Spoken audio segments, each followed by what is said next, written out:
Hi guys! Welcome to my vlog. Kakain tayo ng lunch. Ang ulam ay corned beef. Tsaka nagluto ko dito kay ate ng corned beef kasi ang ulam ay isda at munggo. Pero gusto ko ng corned beef. Tara, kain tayo guys. Harap ng corned beef, oh.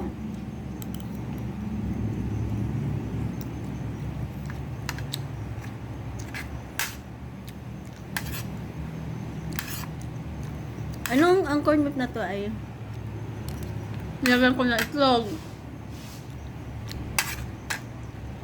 Ito po siya. Let's eat.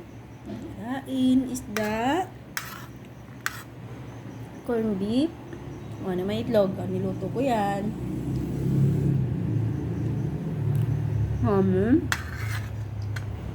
Sarap.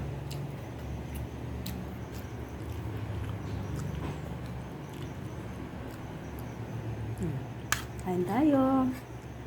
Thank you for watching.